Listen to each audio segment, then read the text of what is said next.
Prosiguiendo, tengo conmigo el fascículo 19 de la historia de la literatura argentina, editado por Colegio Nacional de Buenos Aires y página 12.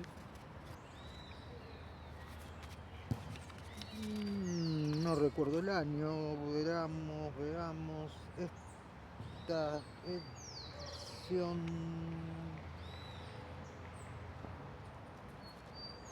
no posee año.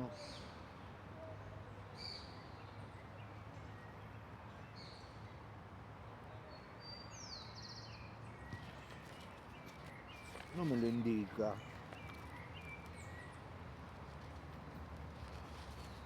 Bien,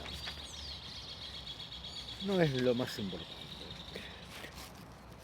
De este fascículo 10 y 9 leeré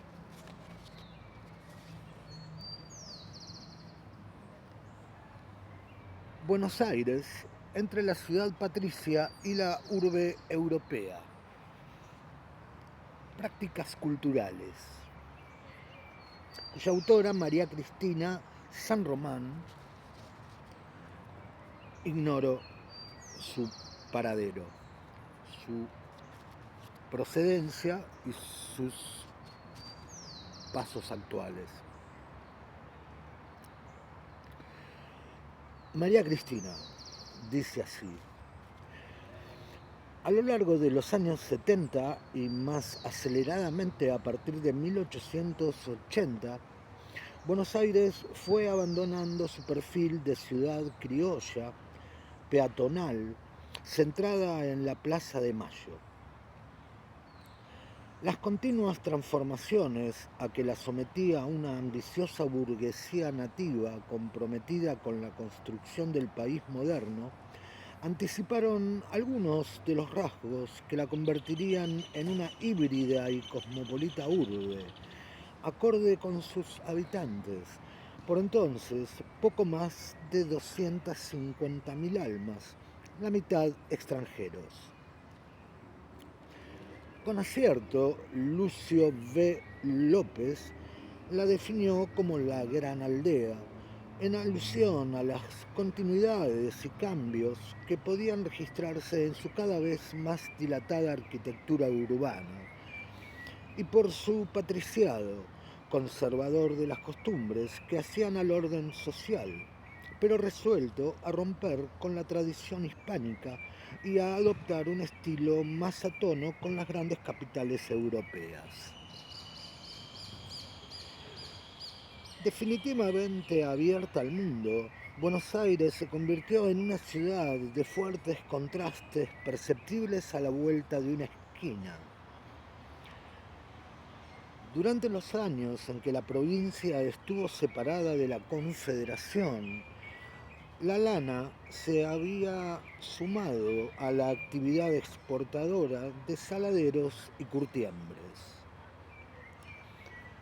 Los porteños habían inaugurado el primer tramo del ferrocarril oeste, con terminal en la Plaza Miserere, y algunas calles del centro ya estaban pavimentadas y alumbradas a gas. Un muelle para pasajeros avanzaba hacia el río y a la altura de la Plaza de Mayo se había construido el nuevo edificio de la aduana, según el proyecto de Edward Taylor. En el solar que hoy ocupa el Banco Nación,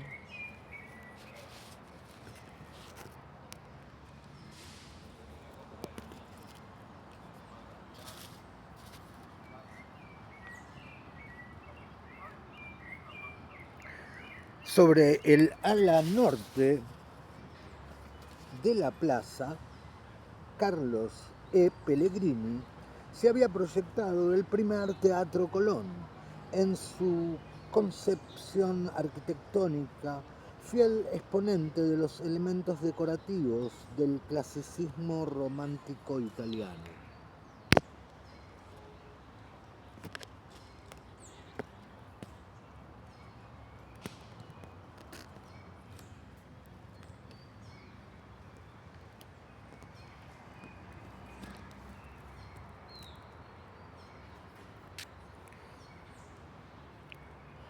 A partir de 1862, luego de la batalla de Pavón, comenzó a consolidarse el Estado Nacional en manos de Bartolomé Mitre, un hijo directo de Buenos Aires. La ciudad volvía a ser la cabeza administrativa del país. En consecuencia, los porteños debieron adecuar a las circunstancias los edificios públicos en torno de la plaza.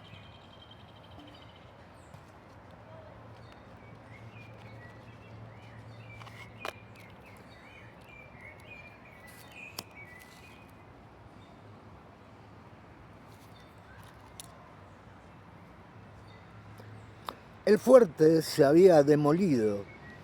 Solo quedaba el pórtico central y uno de los cuerpos interiores que se destinó para residencia provisoria del Poder Ejecutivo Nacional.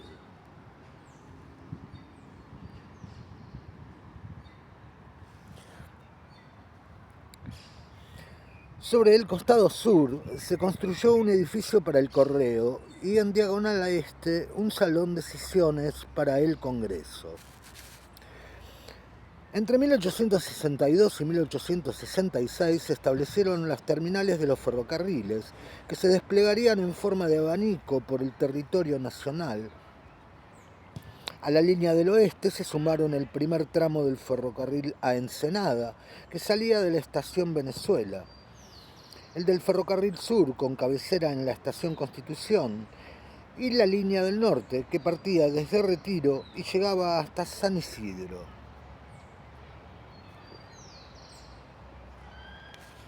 Antes de terminar la década, se habían planificado los distintos ramales de tranvías tirados a caballo que unirían las cabeceras ferroviarias con la Plaza de Mayo. ¿Qué tal? Un paseo en tranvía desde San Isidro a Plaza de Mayo, tirado a caballo. Dos caballitos, uno blanco y uno negro. El diseño del transporte público determinó el crecimiento de la ciudad en esas tres direcciones. El damero de la planta urbana original se desdibujaba y cada zona iba adquiriendo una fisonomía propia según la función que adoptara en el conjunto. Sobre la ribera de la boca del riachuelo, la colonia de italianos habitaba coloridas casas de chapa. En las calles adyacentes al costado sur de la Plaza de Mayo se habían concentrado desde la fundación las residencias de las familias patricias. La Manzana de las Luces, entre las actuales Bolívar, Perú, Alsina y Moreno, había sido hasta entonces el epicentro de la vida cívica e intelectual de la sociedad porteña. El Club del Progreso y el del Plata y los principales comercios completaban el entorno cotidiano de los apellidos más encumbrados, si bien ya se habían destinado algunos edificios a casas de inquilinato, precaria solución a las necesidades de vivienda de los primeros contingentes de inmigrantes.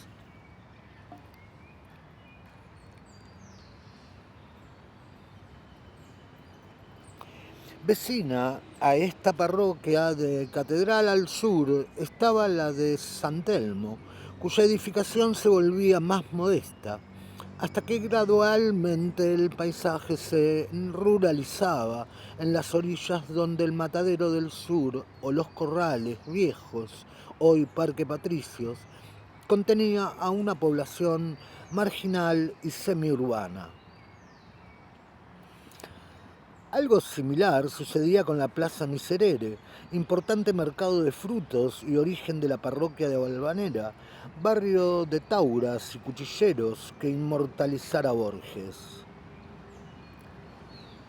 Sobre el ala norte de la Plaza de Mayo y enmarcado por las calles Piedad, Cangallo, San Martín y Reconquista, se había formado el centro financiero. Puaj, puaj, puaj, puaj.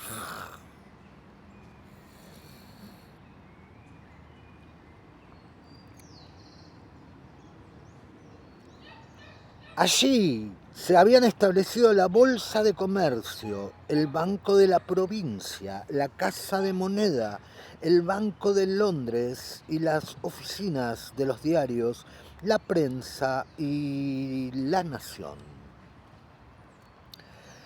Las adyacencias se poblaron con las familias de la burguesía recién enriquecida gracias al nuevo ciclo exportador y dieron origen a las parroquias del Socorro y del Pilar, que crecieron significativamente después de la epidemia de fiebre amarilla que asoló la ciudad en 1871.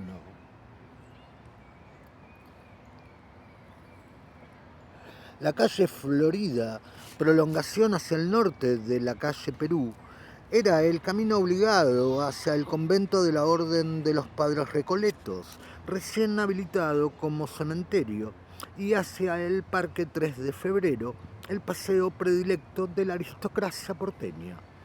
En consecuencia, cobró importancia como lugar de residencia y de esparcimiento. Comercios, restaurantes y hoteles abrieron sus puertas para que la élite disfrutara de sus momentos de recreación. Los sectores altos trasladaron a esta zona sus preocupaciones edilicias, que se tradujeron en mejores servicios y nuevos estilos europeos de arquitectura urbana.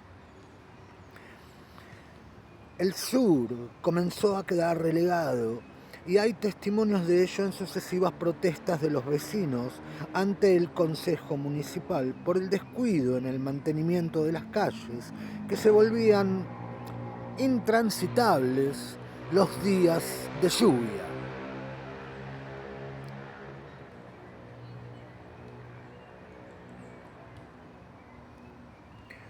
Un párrafo aparte merece la arquitectura religiosa, para la que se adoptaron los criterios del clasicismo europeo.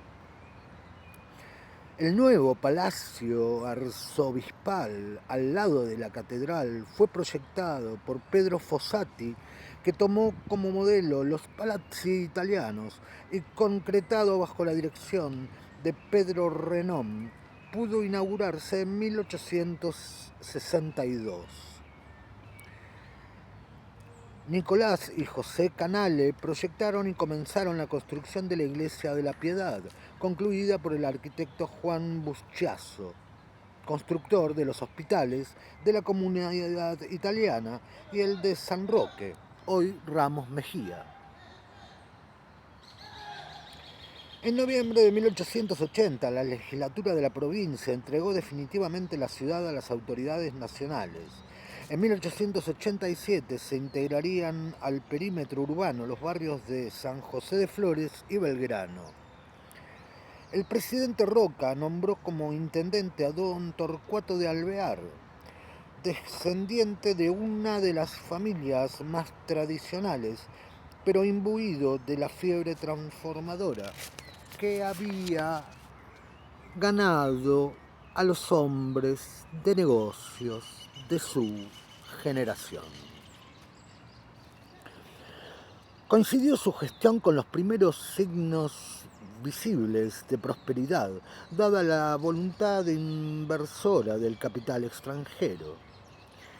En 1882, el ingeniero italiano Francisco Tamburini se incorporó al Departamento de Obras Públicas, desde donde proyectó e influyó en la construcción de la mayoría de los edificios oficiales, entre los cuales se cuenta la remodelación de la Casa de Gobierno, tal como se la ve hoy. Casi de la noche a la mañana, los porteños asistieron a la demolición de la Recoba Vieja, que desde la colonia había separado las plazas 25 de Mayo y de la Victoria. El proyecto se completaría en 1889, cuando se amputaron 3 arcos del viejo cabildo para abrir la Avenida de Mayo, y se define la importancia del eje este-oeste en el crecimiento de la ciudad.